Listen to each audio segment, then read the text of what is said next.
जासूसों पर आधारित ढेर सारे नाटक और फिल्मों को हम और आप लोग जिस रोमांच के साथ देखते हैं, असल जिंदगी में वही बहादुर जाबाज जासूस ढेर सारी मुसीबतों से घिरे होते हैं। पोशाक, धर्म और जगह बदलकर वही जाबाज जासूस ढेर सारी खुफिया जानकारियां इकट्ठा करके अपने अपने देशों की मदद करते हैं। और दोस्तों, इसी वजह से ना केवल भारत बल्कि दुनिया का हर एक देश अपने इन्हीं जाबाज जासूसों पर फख्र करता है। इन्हीं जाबाज जासूसों की बदौलत दुश्मन देश की हर एक गतिविधि पर नजर रखी जाती है। दोस्तों नमस्कार, मैं हूं आपका अपना सुशील कश्यप हरियाणा से। आप सभी का स्वागत, अभिनंदन। और आज की किस्सा कहानी में बात करेंगे भारत के सबसे बहादुर, सबसे जाबाज जासूस जेम्स बॉन्ड के नाम से विख्यात और भारत के वर्तमान में राष्ट्रीय सुरक्षा सलाहकार अजीत डोभाल की। दोस्तों, अजीत डोभाल का जन्म उत्तराखंड के पौड़ी गढ़वाल में हुआ और जन्म हुआ आजादी से ठीक पहले 1968 में।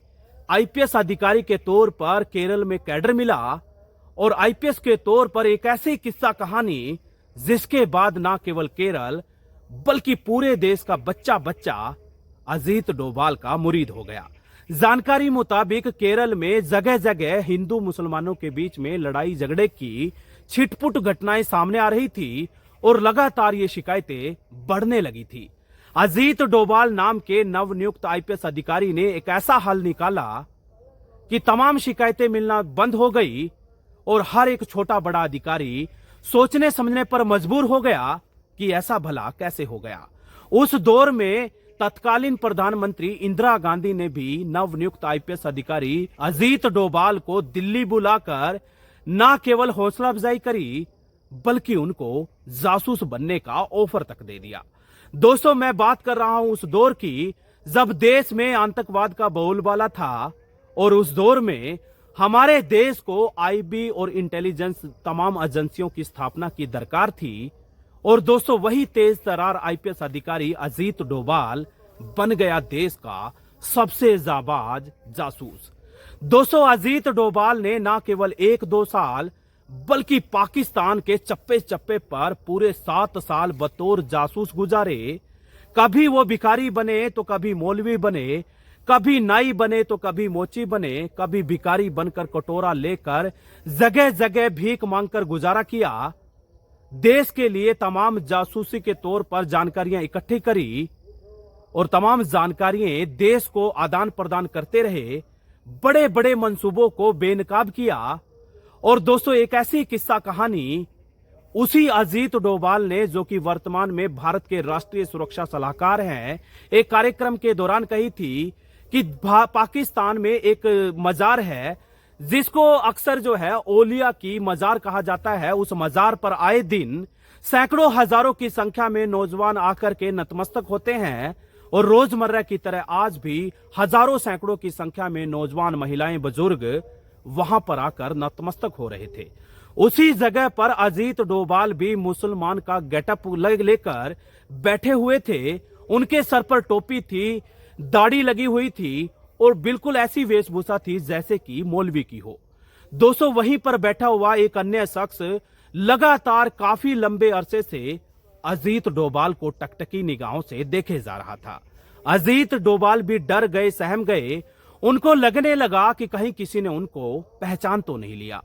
वो दूर खड़ा हुआ शख्स नजदीक आया, बड़े ही शातिराना अंदाज में अजीत डोभाल का हाथ पकड़कर छोटी छोटी गलियों से गुजरता हुआ एक मकान में लेकर पहुंचा और मकान में अंदर जाकर पहले तो दरवाजा बंद किया और बड़े ही शातिराना अंदाज में कहता है कि तुम हिंदू हो।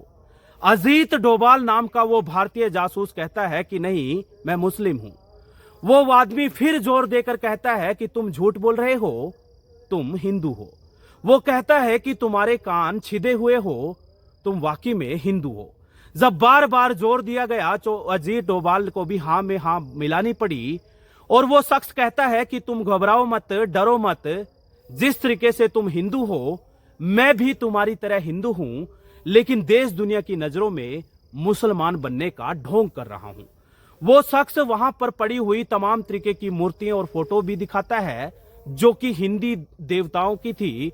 हिंदू की तमाम देवी देवताओं की फोटो और मूर्तियों को दिखाकर वो शख्स कहने लगा कि मैं यहां पर बैठकर इनकी पूजा करता हूं, लेकिन देश दुनिया की नजरों में बाहर मस्जिद में सर झुकाता हूं। दोस्तों, जब इस तरीके की बातें सुनी तो जेम्स बॉन्ड के नाम से विख्यात यानी कि अजीत डोभाल नाम का वो जासूस भी सोचने पर मजबूर हो गया और वो शख्स कहता है कि तुम्हारी तरीके के यदि मैं हिंदू किसी नौजवान को देखता हूं तो मुझे बहुत ज्यादा खुशी होती है। वो शख्स यही नहीं रुका बल्कि यहां तक कहता गया कि मेरे तमाम पारिवारिक लोगों को इन्हीं लोगों ने तड़पा तड़पा कर मौत की नींद सुला दिया गया और मैं बड़ी मुश्किल से अपनी जान बचा पाया। अब यहां पर मौलवी बनकर अपना समय गुजार रहा हूं। तुम डरो मत, घबराओ मत, मैं तुम्हारे साथ हूं। दोस्तों, ये किस्सा कहानी जगह जगह वायरल है। जगह जगह लोग तरह तरह की बातें करते हैं और इसी तरीके की तमाम ऐसी किस्सा कहानियां हैं जो अजीत डोभाल की बहादुरी और जज्बे को दर्शाती है। एक किस्सा कहानी अमृतसर पंजाब की है। जब गोल्डन टेम्पल में आतंकवादी घुसाए, वही देश का जाबाज जासूस अजीत डोभाल आतंकवादी बनकर स्वर्ण मंदिर में घुस गया। स्वर्ण मंदिर में घुसकर आतंकवादियों के साथ तमाम गतिविधियों को जाना और पहचाना। उनकी ताकत को, उनकी कमजोरियों को एहसास होने के बाद तमाम तरीके की जानकारियां मिलिट्री को और खुफिया एजेंसियों को दे दी और तब कहीं जाकर के देश की सुरक्षा की गई। दोस्तों, ये वो जाबाज जासूस है जिनकी कार्यप्रणाली से हम और आप लोग खुली हवा में सांस ले रहे हैं। यदि ये जाबाज जासूस ना होते तो शायद हम और आप लोग आजाद ना हो पाते, या यूं कहें कि आजादी की हवा में सांस ना ले रहे होते। मुझे दीजिएगा इजाजत, फिर हाजिर होऊंगा। जब तक भी नई नई पीढ़ियां आती जाएंगी वैसे वैसे इन्हीं जाबाज जासूसों का जिक्र लाजमी होगा।